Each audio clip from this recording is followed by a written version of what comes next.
பிதா சுதன் பரிசுத்த ஆவியின் பெயராலே ஆமேன். இன்றைய நற்செய்தி வாசகம்.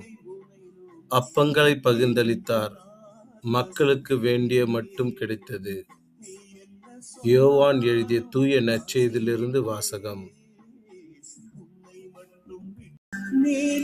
அக்காலத்தில் இயேசு கலிலேய கடலை கடந்து மறுகரைக்கு சென்றார். அதற்கு திபிரேய கடல் என்றும் பெயர் உண்டு. உடல்நலமற்றோருக்கு அவர் செய்து வந்த அரும் அடையாளங்களைக் கண்டு மக்கள் பெருந்திரளாய் அவரை பின்தொடர்ந்தனர். இயேசு மலைமேல் ஏறி தம் சீடரோடு அமர்ந்தார். யூதருடைய பாஸ்கா விழா அண்மையில் நிகழவிருந்தது.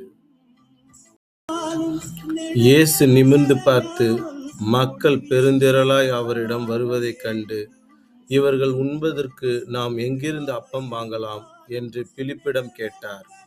தாம் செய்யப்போவதை அறிந்திருந்தும் அவரை சோதிப்பதற்காகவே இக்கேள்வியை கேட்டார். பிலிப்பு மறுமொழியாக, 200 தெனாரியத்துக்கு அப்பம் வாங்கினாலும் ஆளுக்கு ஒரு சிறு துண்டும் கிடைக்காதே என்றார். அவருடைய சீடருள் ஒருவரும் சீமோன் பேதுருவின் சகோதரருமான அந்திரேயா, அங்கே சிறுவன் ஒருவன் இருக்கிறான், அவனிடம் 5 வார்கோதுமை அப்பங்களும் 2 மீன்களும் உள்ளன, ஆனால் இத்தனை பேருக்கு இவை எப்படி போதும் என்றார். இயேசு மக்களை அமர செய்யுங்கள் என்றார். அப்பகுதி முழுவதும் புல்தரையாய் இருந்தது. அமர்ந்திருந்த ஆண்களின் எண்ணிக்கை ஏறக்குறைய 5000.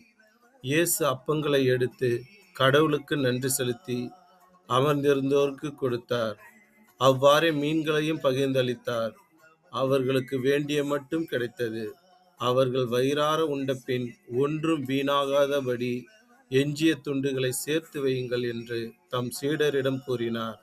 மக்கள் உண்ட பின் 5 வார்கோதுமை அப்பங்களில் இருந்து எஞ்சிய துண்டுகளை சேர்த்து சீடர்கள் 12 கூடைகளில் நிரப்பினார்கள்.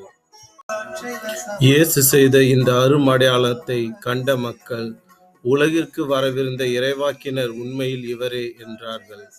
அவர்கள் வந்து தம்மை பிடித்து கொண்டு போய் அரசராக்கப் போகிறார்கள் என்பதை உணர்ந்து இயேசு மீண்டும் தனியாய் மலைக்கு சென்றார்.